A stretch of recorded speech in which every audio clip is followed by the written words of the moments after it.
Queridos televidentes de Fruta Extraña Televisión, bienvenidos nuevamente a otra edición más con Dr. Charley Ferrer y una invitada muy especial que tenemos para esta ocasión. Un tema muy importante para discutir con adultos, así que le recomiendo a los papacitos y mamacitas que están con sus niños que los envíes a su cuarto de dormir porque es un tema de adultos. Muchas gracias a las personas del Bronx, Manhattan, Brooklyn, Queens, Staten Island y las personas que nos ven a través de la página. Para esta ocasión tenemos un tema, como les dije, muy no divertido, sino serio, y vamos aquí con nuestra experta, Dr. Charley Ferrer, bienvenida nuevamente, y a nuestra invitada, Appolonia Cruz.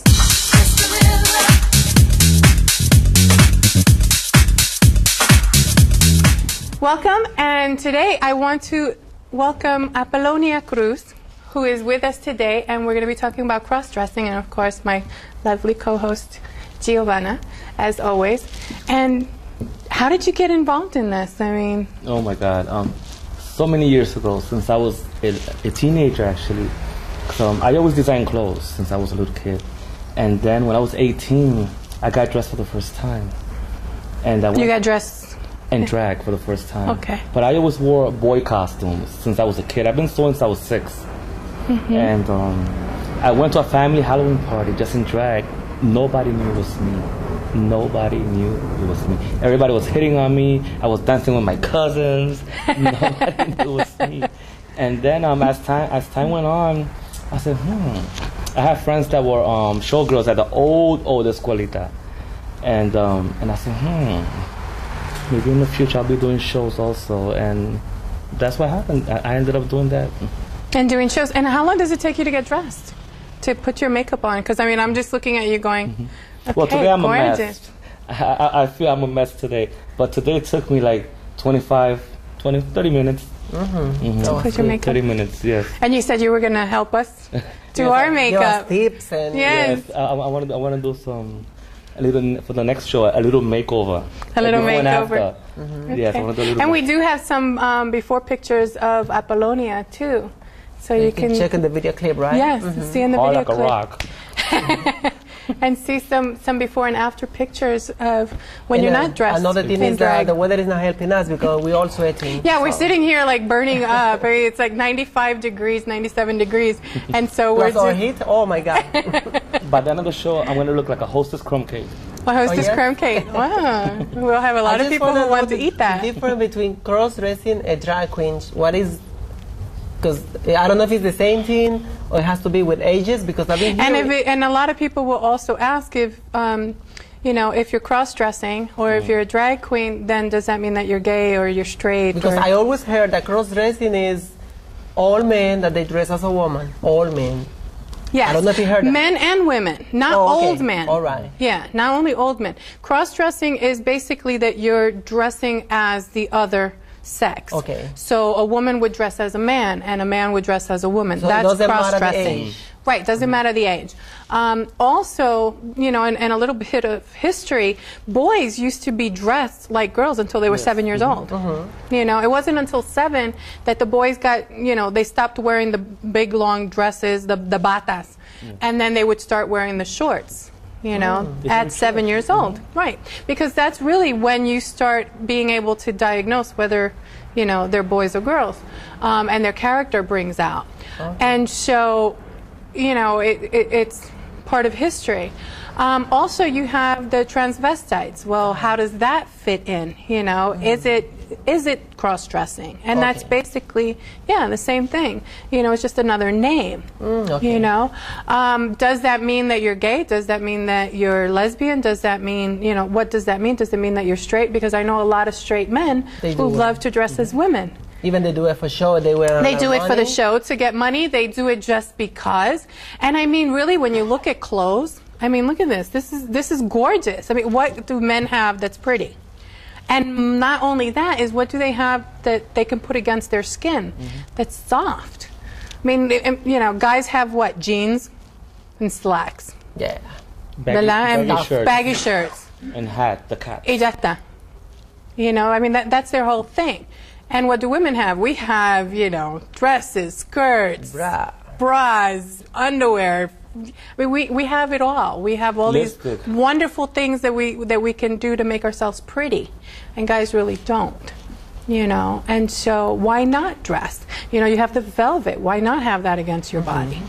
So that's a piece. It doesn't really have to be a sexual piece. You don't have to want to be involved in a sexual relationship, you know, and have intercourse just because you dress. Okay. It's just, you know, you like to dress. But so true, actually. And going back to your makeup, it's a lot of work to do. Can you see the eyeshadows? That's the smoky effect, right? This is, I don't even know what I did. I just did it naturally. You know, it's hard to get that. Yeah, hard. But you know what? And slightly also the fact that when you dress like a woman, it also allows you to take on another persona. Exactly. You know, well, when I get dressed like this, my whole persona changed, but my heart is still the same. Okay. I'm still the same person, you know. I don't get a diva attitude. I'm just the same. I'm the same person inside, but outside completely changes. And then right now I'm speaking in the voice that if I'm hosting a show, I won't speak this way. I'll speak. How would you speak? You know, I'll be like, "Hi, welcome to the club," and you know, I just like soften my voice, you know. Plus, then I have a couple of tequila shots on top of me, so I'll be more loose. So we need some tequila. Oh, I've been having today is Perrier water. Can we mention names here? Yeah, but it does allow you to feel better. It does allow you to be in that character, you know, because a lot of it is dressing up and looking at yourself in a different perspective. Sure. You know, also being able to know what women go through. You know, what do we go through? And I mean, if you really want to learn about women, dress like a woman. Very true, actually. See how people treat you.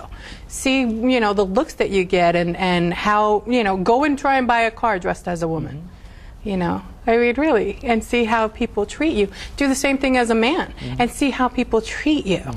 Because we expect so many things from each gender that we don't allow to just be you. But in New York City, I noticed that I do a lot of home parties, private parties also, besides working in the clubs. But a lot of the ladies in New York, they have the trend to copy the men's style with the baggy pants and the shirts. I'm like, wow, you have a beautiful body. Why don't you, flaunt and show it? And they be asking me, oh, Appolonia, let me get some makeup tips because I don't know how to put makeup on. Or women, that's everywhere I go. Even last night when yesterday I went to Brooklyn Pride, a lady came up to me, oh, please, let me get your number. I want you to do my makeup for my daughter's wedding. I'm like, fine, because a lot of women here, they're so casual. With a whole bunch of kids, and they just don't want to be all dolled up every time because they're always running after the kids. You know? Yeah, and it does allow you to be able to make yourself beautiful. Yes. You know, because that's the thing that I love about drag queens or about transvestites. They always look so beautiful, and their makeup is so perfect. Beautiful, yeah. You know, I mean, I'm like, okay, my makeup isn't half as good, but it's like, you look gorgeous, and your eyelashes are gorgeous. You like my lashes? Yes, and your hair is gorgeous, and okay, I'm jealous. You know her. Yes. But I'm only missing one thing. I'm missing a killer rag. Killer rag? If I had that, put them up there. I could charge more for the shows in the clubs. Yeah. So how does that work? How does it work in the shows and the clubs? I mean, do you get based on... do you get paid per show, or yes, per show? And then do you just? How can people contact you if they wanted to? Well, I'm known in Puerto Rico, Miami, New York, so I'm already involved in the club, in the circuit already. So I'm known already. Plus, I have my MySpace page. So, like I'm going to Miami now in August. Then from there I go to Puerto Rico, Dominican Republic. So people get to know me. They meet me in special functions. I go to a lot of functions. It's not only working in the clubs, give back to the community. So I'm always involved in something. Like I went to Brooklyn Pride last week, yesterday Bronx Pride, next week is Manhattan Pride. So you go to those events and then you dress up and people, they'll go up to you.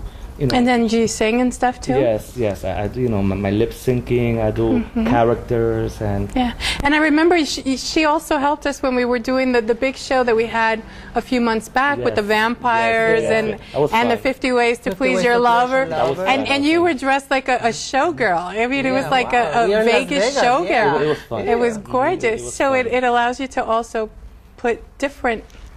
you know, different And aspects. thanks to that show, I made friends with the writers. I think when I saw you first in Pregones Theater, right? Pregones Theater in the Bronx, yes. She did a